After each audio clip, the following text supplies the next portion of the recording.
திமுக விசிக கூட்டணி குறித்து திருமாவளவன் தெளிவுபடுத்திவிட்டதால் இனி அது பற்றி பேச வேண்டிய அவசியமில்லை என்று திமுக அமைப்பு செயலாளர் RS பாரதி தெரிவித்துள்ளார்.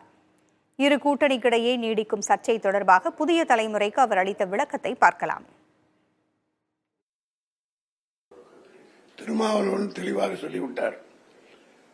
திமுகவினுடைய கூட்டணி 2019 தளபதி மு.க. ஸ்டாலினுடைய தலைமையில் உறுதியாக போயிட்டு இருக்கு. 2019 உருவாக்கப்பட்ட இந்த கூட்டணி எல்லா தேர்தலையும் போட்டியிட்டு அத்தனை தேர்தலும் வெற்றி பெற்றிருக்கிறது. அந்த ஏற்கனவே ஒரு சின்ன பிரச்சனை இது குறித்து வந்தபோது திருமாவளவன் நேரடியாக எங்கள் தலைவரை அறிவாலயத்திலே சந்தித்து விளக்கமளித்து விட்டார். இன்றைக்கு தெளிவுபடுத்தி விட்டார். ஆகவே இது தெளிவுபடுத்தியதுக்கு பிறகு இந்த பிரச்சனையை யாரும் எடுத்துட்டு பேச வேண்டிய அவசியமே இல்லை. We are going study. திமுகனுடைய கூட்டணி ரொம்ப ஸ்டடியா போயிட்டு இருக்கு. எந்த டிஸ்டர்பன்ஸ் இல்லை.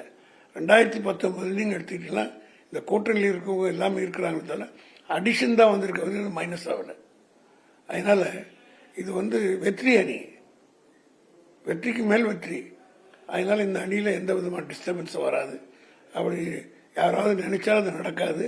அதை இன்னைக்கு தெளிவுபடுத்தி திருமாவளவன் முற்றுப்புள்ளி வச்சுட்டாரு. இனிமேல் அதை பத்தி பேசுறதே தப்பு. சார், தொடர்ந்து இப்போ சமீபமா தான் இந்த மாதிரியான ஒரு முரண்பாடான போக்கு இருப்பதாக, அதாவது கூட்டணியில குறிப்பா விடுதலை சிறுத்தை திமுக கூட்டணி பொறுத்தவரை, அதாவது இது நாங்க கரெக்டா போயிட்டு இருக்கோம். சில எதிர்கட்சிக்கு வேற வேலை இல்லை, பாவம், பிரச்சனையே பேசுவதற்கு இல்லை, எதையாவது ஒன்று பேசணும்னு பேசிட்டு இருந்தாங்க. பாவம், அது ஷார்ட் லிவ்டு. அது கூட ரொம்ப நாள் நீடிக்க முடியல, 2 நாள் கூட முடிஞ்சு போச்சு. அதனால அவங்க ஏதோ அவங்களுக்கு வேற வேலை இல்லை, எந்த விதமான எதுவும் இந்த அரசாங்கம் பீப்புள் ஆர் சாட்டிஸ்ஃபைடு, மக்கள் நிம்மதியாக இருக்காங்க. இந்தியா பூரா இருக்கிற மாநிலத்தில் தமிழ்நாடு தான் அமைதி பூங்கா போயிட்டு இருக்கு. எதையாவது ஒன்று கலரி பார்க்கணும்னு பார்க்குறாங்க. பாவம், அவங்களால எதுவும் செய்ய முடியல.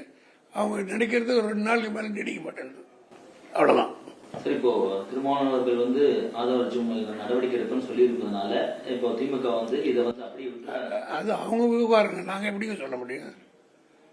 அவர் ஒரு கட்சிக்கு தலைவர், அவங்க கட்சியை பற்றி அவர் தான் சொல்லணும். எங்கள் கட்சி பற்றி கேட்டீங்கன்னா நான் சொல்லுவேன். நான் கட்சி திமுக ஆரம்பிச்சிடறேன். எங்கள் கட்சியில் யாராவது தப்பு பண்ணி நடவடிக்கை எடுப்பேன்னா நான் சொல்லுவேன். அதை பற்றி அவர் தான், எனக்கு லோக்கல் ஸ்டண்டி இல்லை.